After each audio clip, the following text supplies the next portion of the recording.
Hello everyone and welcome to chapter 4. In this we are going to discuss about time value of money.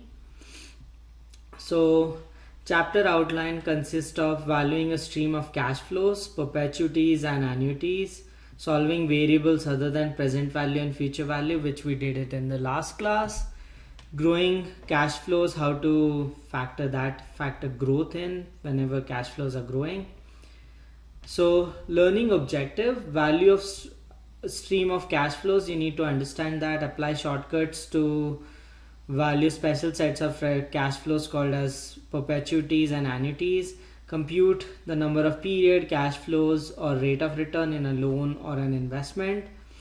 So we have discussed 3 rules in last class. Rule 1, whenever you are making comparisons, you have to bring it in the same point of time, either in present or in future. Rule 2, to calculate cash flows future value, you compound it, that is multiplied by 1 plus interest rate to the power n. Rule 3, if you want to bring it back, you discount it, that is divide by 1 plus interest rate to the power n. Now valuing a stream of cash flows becomes little bit more cumbersome, because in this case you have to discount each cash flow. So there is a method that I follow, so we are going to use that. So I'll explain it in Excel. So whenever a series of cash flows is given to you, you should always design a timeline. 0 is present, everything else is in future. So let's say you're given some cash flows for next 5 years. So they are asking you what is the present value of cash flows of 1500 in 1 year, 3000 in second year, 1700 in 3 years, 3000 in 4 year, and $5,000 after 5 years. So you want to find present value of all these cash flows. Now first thing to note, these cash flows are not same. If cash flows are same in each year, then you can easily use your calculator, put it as payments and calculate the present value. But since cash flows are not same, we cannot do that. So what I generally do is I calculate a present value factor. So what is present value factor? It is what is the value of $1 in 1 year? What is the value of $1 in 2 years? How to do that? It is equals to 1 divided by, let's say the interest rate is 7, 1 plus 7%. So value of $1 after 1 year is 0.93, and next year it will be previous value divided by 1 plus interest rate, so 7%, and so on and so forth. So calculate the present value factors first. How to do that? The first year will be 1 divided by 1 plus interest rate. Next year it will be previous value divided by interest rates, and so on and so forth. Then multiply it. You will get present values.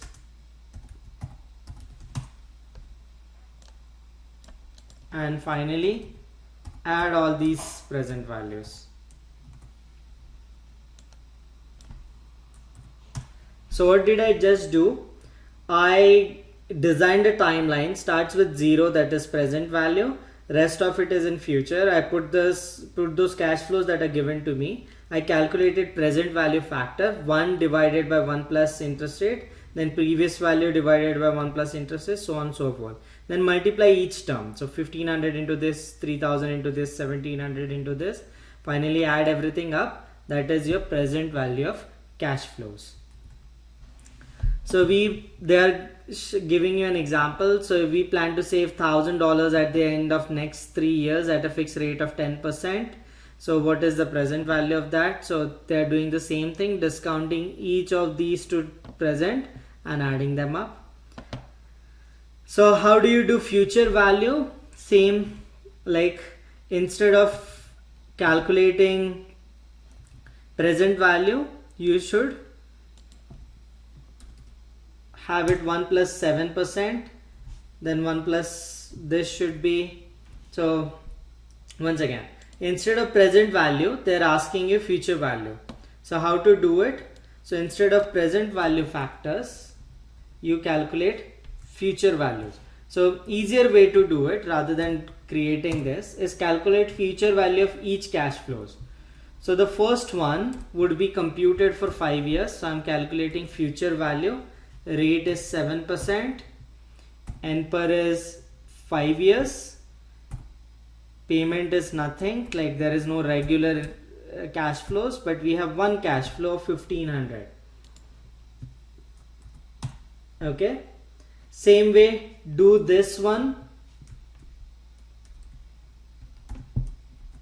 for 4 years, because the next cash flow will only compound for 4 years.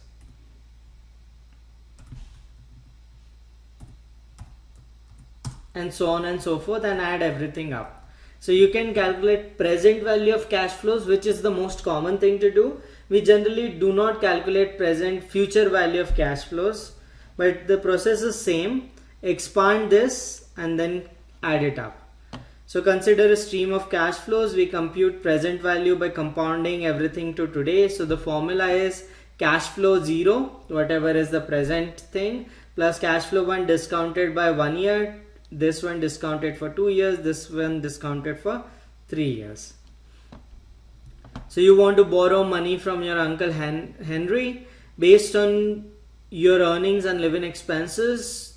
You think you would be able to pay him 5,000 in 1 year, then 8,000 each in next 3 years.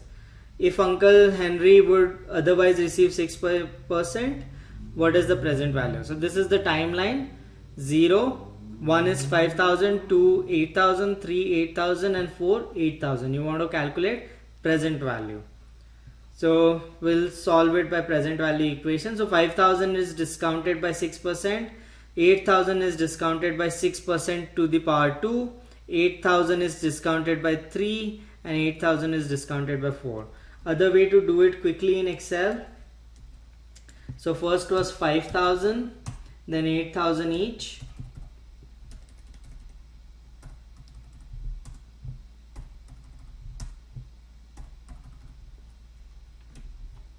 So to calculate present value, we always calculate present value factors.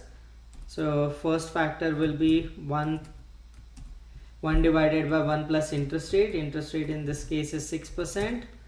Then calculate other factors by dividing this one by 1.06, that is 6%. And then multiply this. Add everything up, and you have your answer 24,890. So whichever way you choose to do, it is up to you, but you should be able to do this. Now suppose that Uncle Henry gives you money and then deposits your payment in bank each year.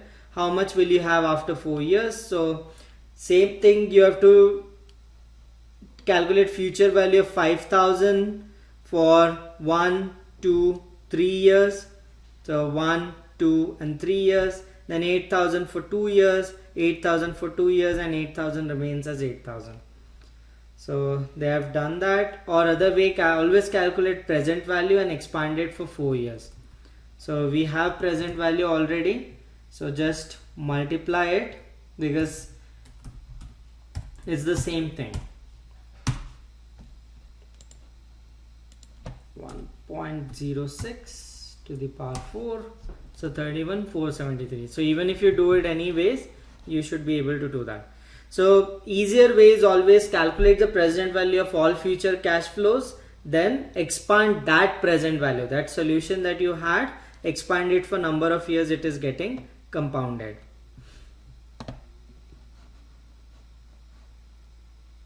So practically was happening, the present value was 24, but you were paying 29, rest of it is time value of money. Now next is important, perpetuities and annuities. The formula we have developed so far calculates present value or future value. We will consider perpetuities and annuities. So what is a perpetuity? A perpetuity is a stream of cash flows that occurs at regular intervals and last forever. So it is the same amount of cash flow, but you will get it forever. Now there are actually perpetual bonds that have been present, like the oldest perpetual bond that was issued was in 1600s by a Dutch company. So that company pays interest even today, even after all that time, right? So perpetual bonds are there, but they are not very common now. But perpetuity is important whenever you consider university endowment funds. Like universities have endowment fund. Harvard has it, Stanford has it, even SAIT has that. So what is the objective of that endowment fund? To provide scholarship for students or to provide expenses for the university forever. So in that case, perpetuity becomes important. So always remember, a perpetuity is same amount of cash flow each year forever. So what is the formula for that? So ignore this formula. It is simply the present value of perpetuity is always equal to cash flow divided by interest rate. Present value of perpetuity is always equal to cash flow divided by interest rate. So suppose you are invested $100 in bank account and you are going to be paid 5% forever. So they have shown it how it happens. $100, so it becomes 105. You get $5 forever. So the present value, if you look at the derivation, is always cash flow divided by interest rate. So they have given an example. You want to endow an annual graduation party at your school. You want the event to be a memorable one, so you budget 30,000 per year. For every year you're going, means you're giving some amount to your college so that it can throw a party of $30,000 each year forever. So if your college or university earns 8%, what is the present value? So it is simply $30,000 divided by that is divided by interest rate. So 30,000 divided by 8%, that is 375,000. So if you donate 375,000 and if the university invests it at 8%, so each year they would get $30,000 to throw a party. The next is annuity. It is similar to perpetuity except that it ends. So we start at 0, 1, 2, but it has an end period. So cash flows are same. So each year you get the same cash flow, but eventually it ends. It doesn't go forever.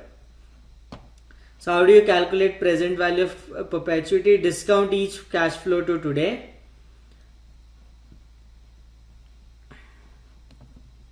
So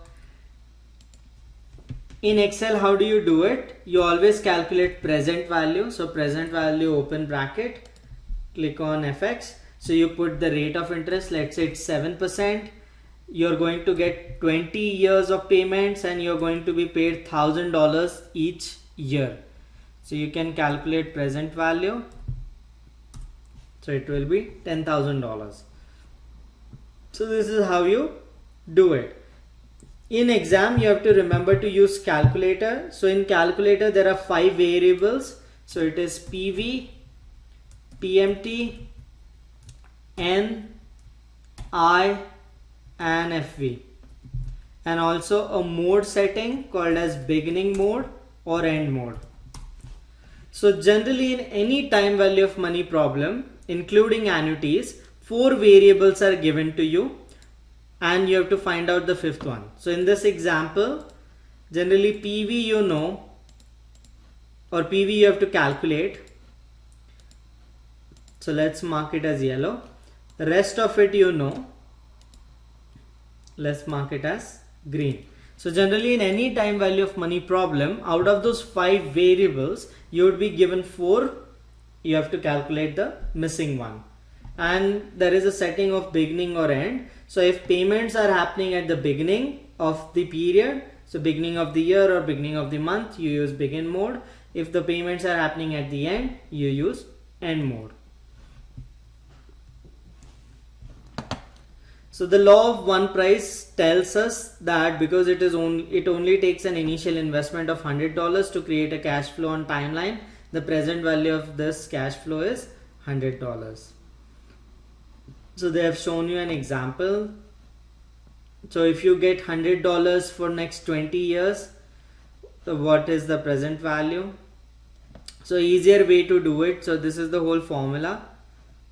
No need to remember this formula. So present value of an annuity is always cash flow into 1 divided by R, 1 minus 1 plus R into N to the power N. You don't have to remember this formula for the final exam, for the quizzes, for anything. You need to know how to solve it in your calculator. Always solve for PV, everything else would be given. Or in Excel, we use formulas. So for calculating PV, the Excel formula is equals to PV. For calculating PMT, payments, Excel formula is payments. Calculating N, it is N per. For calculating R, rate, it is rate. For calculating future value, it is FV. So you have to remember these formulas if you're doing it in Excel, or you need to know how to use calculator. So they have given an example, present value of an annuity. You are a lucky winner of 30 million provincial lottery. You can take prize of 30 million as a payment of 1 million per year starting today, or 15 million paid today. So you have option. For 30 years they are going to pay you 1 million, or you can take a lump sum amount of 15 million. If interest rate is 8%, what should you choose? So if you create a timeline, it is 1 million for the next 30 years. So how to do it? Because the first payment occurs today, the last payment will occur in 29 years. So 1 million is already stated in present value, but we have to compute. So this case looks like a 29-year annuity. So how to do that? So it's simple.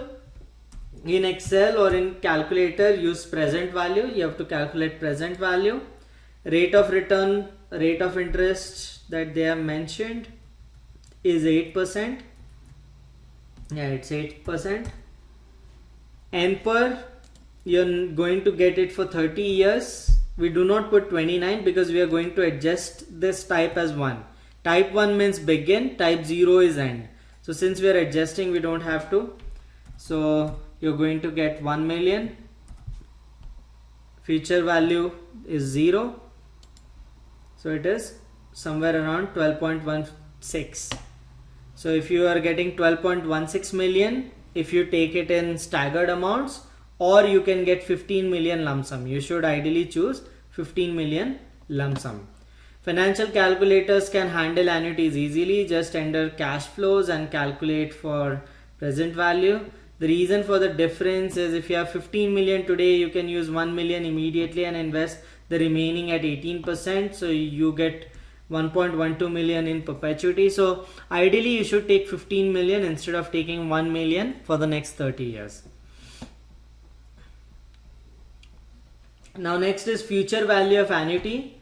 So this is the formula. Cash flow into 1 divided by R, 1 plus R to the power N minus 1.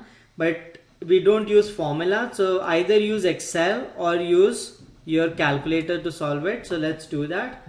Ellen is 35 years old and she has decided it is time to plan seriously for a retirement. At the end of each year until she is 65, she is able to save $10,000 in a retirement account. If the account earns 10% per year, how much she would have saved? So she is currently 35. She plans to save until 65. So she is planning to save for the next 30 years. Interest rate given is 10% and she is saving $10,000 per year. So we have to find out future value. So I'm using equal to FV. Click on FX. Rate of return is 10%. Number of years is 30 years. Payment, you're investing, so it's moving out. So $10,000. You're not putting any lump sum amount, and type is you're investing at the end. So type is 0. So it will be 1.64 million. So you can see the solutions. So it is 1.64 million. It's very easy to do. Generally for these things, do not use formula.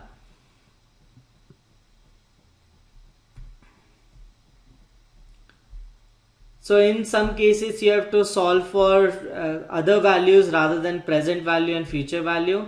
So same thing, 4 variables would be given, you have to compute fifth.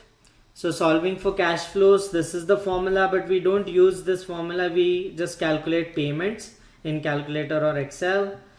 So your firm plans to buy a warehouse for 100,000, bank offers you a 30-year loan with equal payments and interest rate 8% per year. The bank requires your firm to pay 20% at 80,000. What is the annual loan payment? So this is the timeline, and instead of using this we can calculate it. So you have to calculate payments, PMT. Interest rate given is 8%. Number of years given is 30. Present value of loan is 80,000. Future value is 0. So the answer becomes 7106. That's the loan payment you have to do.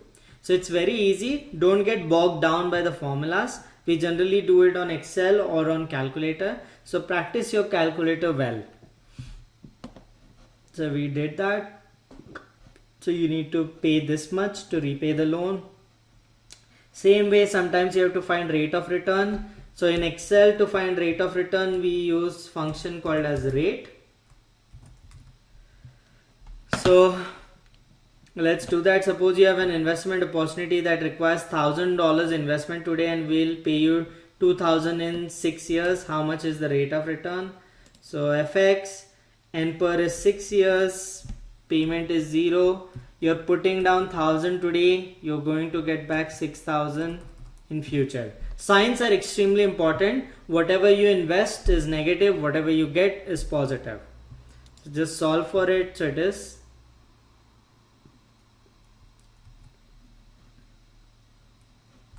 just a second. Oh, it's 2,000, not 6,000. Sorry for that. So it is somewhere around 12%, 12.25. So if you expand it, it should be 12.25.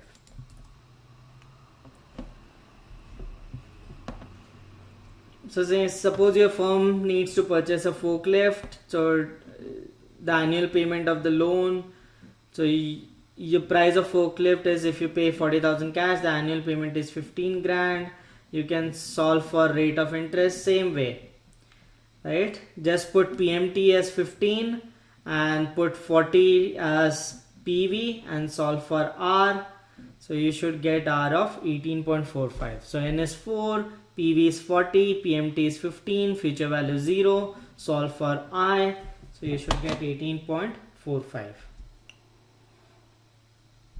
Computing the rate of return with the financial calculator. So how high the return should be to make it worthwhile. So you can either invest 14 million and get 1 million for 29 years. So rate of return should be 5.72%. So just go through it. It's also there in the book. Just try to solve it. It's very easy. Solve for rate function instead of doing it.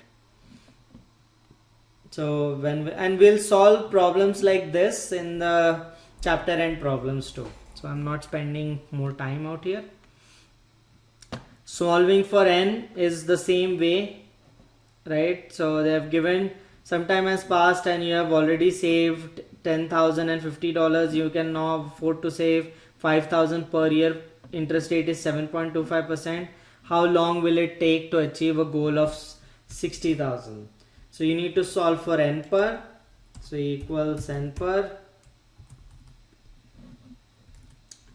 And click on fx. Rate is 7.25. 5,000 is the yearly amount it's saving. So 5,000.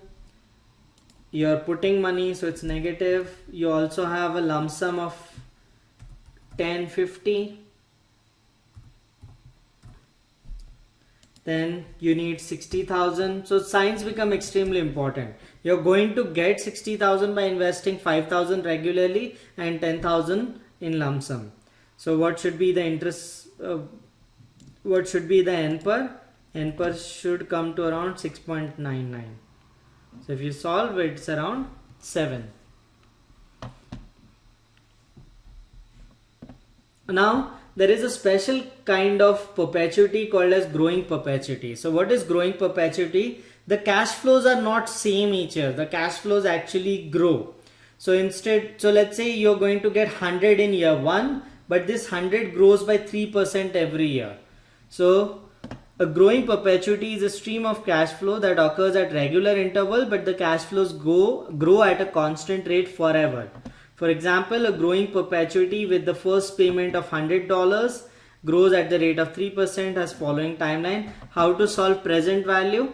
This formula you have to remember. There is no Excel way to or calculator way to do it. Present value of growing perpetuity is cash flow divided by rate of interest minus the growth rate.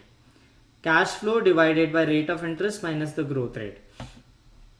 So let's say you plan to give $30,000 endowment every year and it is growing by 4%. So how much do you put? Now if you look at timeline, so what is happening? This is 0 and this is important to understand. That's why I'm explaining. So this is 0. First year you are going to get 30,000 and next year onwards this 30,000 keeps on growing at 4%. So what is the present value? So how to do it? The present value at the time period 0 equals the first year's cash flow, whatever the first year's cash flow is, which is going to grow, divided by interest rate. Interest rate was 8% minus growth rate. Growth rate was 4%. Was it? Interest rate is 8% and growth is 4%. So you have to invest 750,000 so that your university can receive 30,000 first year, then next one 30,000 into 1.04 and into infinity. So each year the cash flow is going to grow. So they have given the workings, but if you just put down in formula 30,000 divided by 8% minus 4, you get 7.5.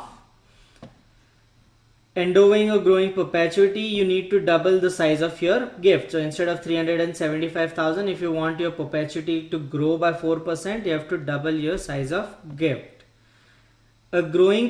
Okay, now this is important. Same way as perpetuity can grow, an annuity can grow also. So for example, I want a retirement fund of $60,000, but that $60,000 should meet inflation. So each year that $60,000 from my retirement period, every year it should grow. So this is a growing annuity because for next 30 years of my retirement, I want my annuities to grow. So growing annuity is a stream of cash flows paid at regular interval, but they grow. But since it's an annuity, it comes to an end. So how does it work? First cash flow, then it grows, and finally at the nth period it grows. Till the end period it grows. Now there is no other way to do it but to remember this formula. So present value of a growing annuity is cash flow in the period 1, the first cash flow you received, into 1 minus RG multiplied by 1 minus 1 plus growth rate divided by 1 plus interest rate to the power n. So this formula you have to remember, and please remember in the final exam there is no formula sheet, so you have to remember this formula. So cash flow divided by R minus G into 1 minus 1 plus growth rate to the power n divided by 1 plus interest rate to the power n. So let's do this example. Ellen considers saving $10,000 per year for her retirement. Although the 10,000 is most she can save in the first year, she expects her salary to increase each year so that she will be able to increase her investments by 5%. So how much will she save? So this is not a present value problem, it's a future value problem. So this example involves a 30-year annuity. Initially you are saving 10,000, but then each year it is going to grow. So again, we can do it two ways: either calculate future value directly or calculate present value first and then expand it for the next 30 years at the given interest rate. So how do you calculate present value? 10,000 into 1 divided by 10% minus 5% bracket 1 minus 1.05 to the power 30 and divided by 1 plus 10% to the power 30. So try to do this one on your own. Means try to take out your calculator, spend some time on the slide and try to solve it. So it comes to 150,000 today, but they are asking us future value. So you need to expand it at interest rate for the next 30 years. Okay. So Elen will have saved. So it comes to around 2.625 million. So if you keep on saving 10,000 and keep on growing it, in 30 years, you would be able to save 2.625 million. So Ellen will have saved 2.625 million by the age of 65 according to her new savings plan. So I would encourage everyone to solve this on their own. So this problem, try to do it and try to solve this, because in exam you can go wrong sometimes. Because she is increasing her savings amount each year and the interest on accumulated compounds, her final saving is much greater. So that covers the chapter.